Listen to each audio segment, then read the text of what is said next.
Hey everybody, it's Steve from I Love Disney and Comics. I'm going to show you some stuff that I picked up this past weekend. And I went to two antique stores and a comic shop. And where else did I go? Oh, it was two antique stores and a comic book shop. And Second and Charles. So, first up, I did get this. I showed this on my Instagram page. This is a lunchbox complete with thermos. It's just Marvel superheroes. I think this was from the 70s. And I'll just show that kind of quick if you didn't see that on my Instagram page. But really cool. I think I paid $40 or $45 for this because I got a couple other things with it too. But that I picked up from a cool vintage store that I just happened to be driving down the road and saw, and I said, hey, I'm going to stop in here. But next, at the actual, I went to a flea market too. I guess this is kind of like a flea market vintage store that I got these next items at. I've been wanting these for a while. This is Mouse by Art Spiegelman. And these books, when they came out, were $15-16 a piece. And I got both of these in a set for I don't know if you can see that, for $14.55. So I thought that was pretty cool. I've already read number 1 so far, and I'm going to start number 2 tonight. If you don't know what this is, so this is a story by Art Spiegelman. And his father was a Holocaust survivor who lived in Poland. And Art tells his story in here. And let me point this out to you, because I think that this is pretty significant on how he displays people in here. So the Nazis are cats. I want to point out that he's from Poland, and his dad was in the army. His dad was a Polish soldier in the army, and I don't know if you can see that very clearly, but the Polish are portrayed as pigs. Now, we all know that, the Nazis thought the Poles were low, but what's even lower than a pig? A mouse or a rat. So the Jews were portrayed as rats. And there's a part in here in a couple scenes where Art portrays his dad in his, he's trying to get some Poles to hide him. And even though he's Polish himself, if they knew he was a Jew, they wouldn't offer him the same kindness that they would offer other Poles. So he dresses up in his, I can't seem to find it, but he dresses up in his uniform, and he's basically got here's an example. So this is him pretending to be just a Pole, and I don't know if you can tell, but he's got on a pig mask. So he had to wear a mask and pretend not to be who he was in order to get a Polish person to help him. So I thought that was really significant type of art and play on the events that happened at the time. So I've only read this book. I haven't read this one yet, but I'm looking forward to starting that one tonight. This one is all before he was captured. This takes place from like 1938 to 1941 or 42, I think, maybe a little later. And then this is after he's been, him and his wife are rounded up, and actually they had avoided being rounded up, and finally somebody that they trusted, put their trust into, betrayed them, and they end up getting put in a van and going to Auschwitz. So his dad survived and lived to tell him these stories. So did his mom. And it's a really good story. If you've never read it, I would recommend it. But like I said, the imagery is just, the art's not, what you would find in a comic, more of a graphic novel. But some of the things that go on here are just kind of incredible, the way that he portrays all the different types of ethnicities and things that happen. So give that a check out if you've never read them. So, all right. So up next, a couple things I got from my LCS, just a few. I ended up getting a bunch of Archie comics, and I got these because they were cheap. They were $1. They were all Bronze Age stuff, and they had kind of a monster theme going on. So this is Madhouse Comics number 100. You got Dracula on the cover. He's fishing on the front. Excuse me. And then Madhouse Comics number 102. You get Zelda or whoever that is up there flying around on her broom. And then Madhouse Comics number 104. You got a Wolfman here. Excuse me. Next up, I've got Madhouse Comics number 106. And I bought this just because I recently saw Godzilla and King Kong, and I love King Kong. So he's sitting in his chair there. Madhouse Comics number 109. Again, you get Dracula character on front here. And then Madhouse Comics number 113 with a witch on the front and a bug monster. So next I've got a book that this is the only comic that I picked up from Second and Charles. And I've seen other guys do hauls from Second and Charles, and they get really good stuff. My store, the Second and Charles that's closest to me, Kettering, Ohio, I don't know who prices these books, but if it's like a Bronze Age book, automatically $14, no matter the condition. Bronze Age, $15 Not even a key, $15.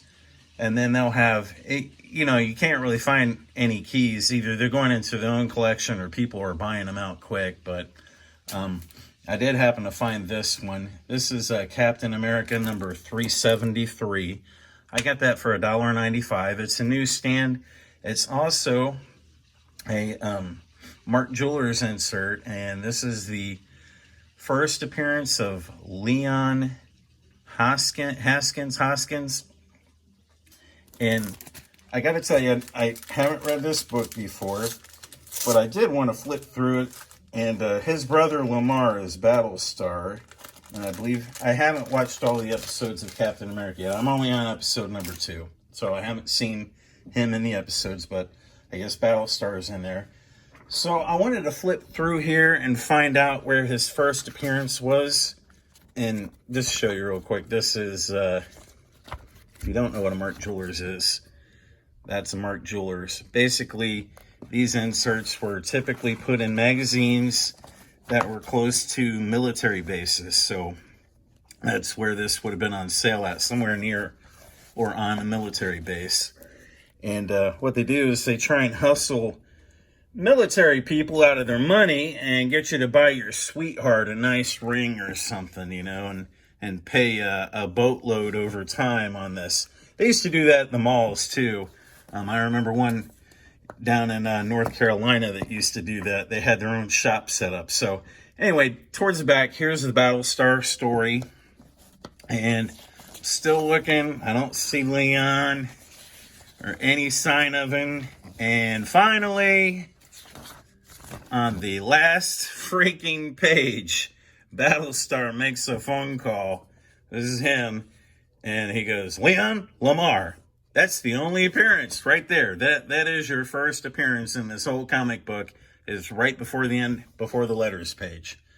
So anyway, Key Collector says that's a $10 book. I don't know about that. I don't know what's going for anywhere else, but I paid $1.95 for that one.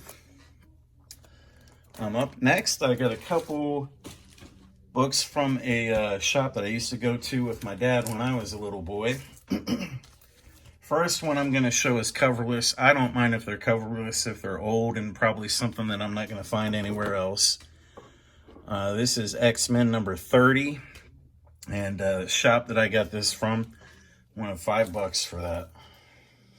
Which is funny because these other books were cheaper and they have a cover.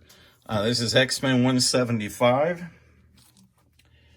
And then X-Men 176. And then X-Men 245. I specifically sought out this book because I saw it on Night Tiger's channel. There's a panel in there where like every alien imaginable from any other movie, E.T., Alf, I think, the actual Alien, Predator, and any other alien you can think of probably ever in any movie makes an appearance in a long panel, two-page panel in this book, which I thought was really cool. Next, I've got Howard the Duck number 22, and this has appearance of Man-Thing. 23 I've been looking for, but can't seem to find in any comic book stores. 23 has a cover that's a homage to Star Wars that I really want, but I don't want to buy it online or anything. I want to try and find it in a comic book store. And then the last comic that I'm going to show you, like I said, no big keys or anything today. This is Captain America 286 with Deathlock on the cover. I just like that cover. That's a really cool cover. So when I was looking for any Captain America keys this past weekend, that was just a cover that caught my eye and I pulled it out. Last couple of things I'll show you. A couple more things I got from Second and Charles, and these were all like $3.95, but I've been getting into, when I was a young kid, I collected Mad, but I never got any of the old stuff. So this is Mad number 124 from 1969 with Rosemary's Baby on the front. And I got to tell you, I never, ever thought that Mia Farrow was attractive in this movie, but man, she looks gorgeous. Mad painted her pretty nice on that cover. I think she's gorgeous there. But in this issue, it says, Rose Mia's boo-boo. So I guess she made a mistake. Next one I've got, like I said, I recently saw King Kong vs. Godzilla. And I remember having this one when I was a kid. This is Mad number 192 from July 1977 with King Kong on the cover. And then this one, I just thought this was cool. There are some mini posters in this one. They're all political posters. And this is Mad Special number 4. And they got like toilet paper in here that's Nazi, you know, so you can wipe your ass basically with the Nazis. And then the last book I got, after I got all these, I started looking online at like Mad's website to see like all their old covers, and this one jumped out at me and I was like, man, I gotta track one of these down. And this is a black cover with a great theme on this. This is from December of 1960. It's their special Halloween issue, and that is the Headless Horseman carrying a pumpkin head of Alfred E. Newman on there. I thought that was really cool. Had to track one down. And this is a beautiful copy. The pages, of course, are, you know, yellowed on the inside like you would expect with an old magazine. But this copy is just amazing. It's got a date stamp on there. I don't know what that's from. That's the date they got it or whatever. But it says September 27th. And it was their Halloween issue. Maybe that is an accurate time frame for when these would have been on the stand or somebody would have got it. Anyway, that's all I got. Leave me a like, leave me a comment. Let me know what you think of what I got. And isn't this issue cool? Like I said, I saw that on their website looking at their old covers, and I had to find a copy for myself. Thanks.